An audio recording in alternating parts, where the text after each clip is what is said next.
kusoma kile kitabu cha Hagai sura ya 2. Hagai 2:9. Hagai 2:9. Biblia inasemaje? Hagai 2:9. Utukufu wa mwisho wa nyumba hii. Utukufu wa mwisho. Sawa? Wa nyumba hii utakuwa mkuu kuliko utukufu wake wa kwanza. Asema Bwana wa majeshi. Na mahali hapa nitawapa amani.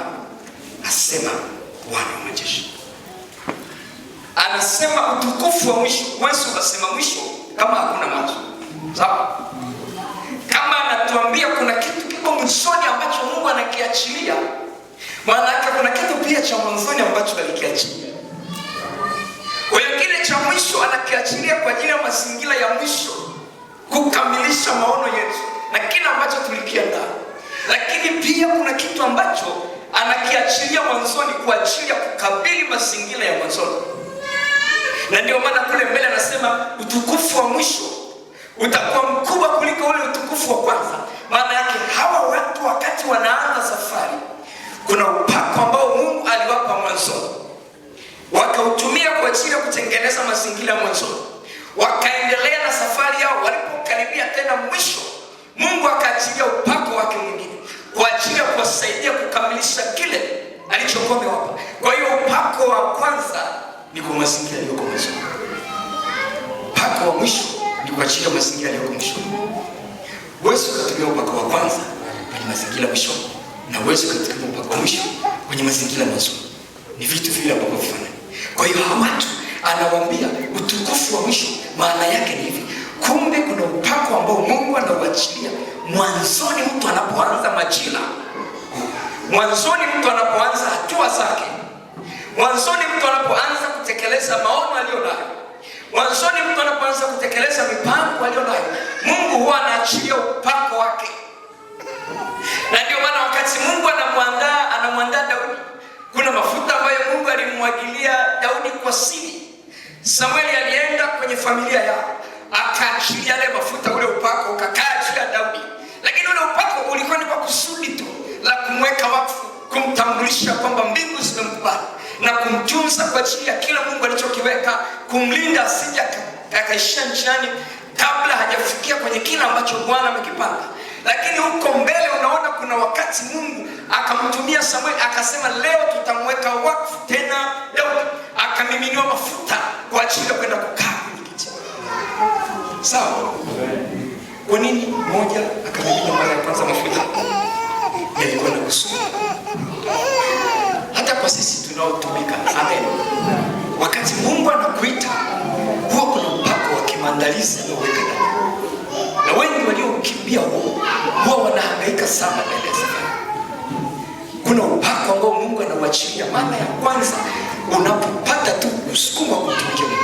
Unapopata tu ule wito ndani yako, huwa kuna upako. Mara nyingi huwa ni hatari sana. Kwa sababu kama hakuna mtu anayekulea ambaye anaweza kukubalance, huwa ni hatari sana. Unaweza kujikuta unapitiliza, unaenda mahali ambapo siko. Ni kwa sababu ule upako unakuwa na nguvu kubwa.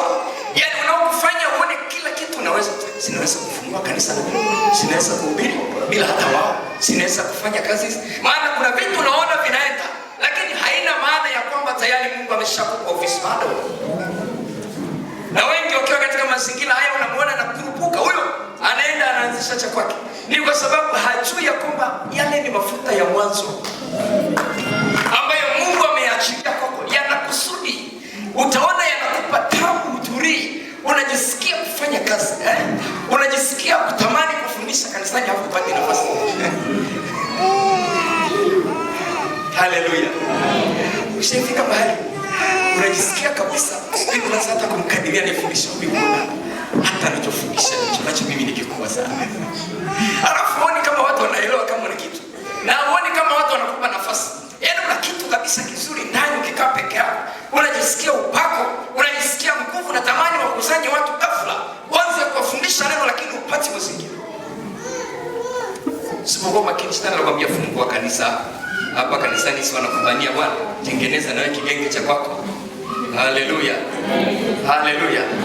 Ninawaambia wakati fulani mimi niko msio kanisa kwa kanisa, nikajisikia mzigo sasa kufanya kazi ya Mungu. nikasikia kuhubiri sana.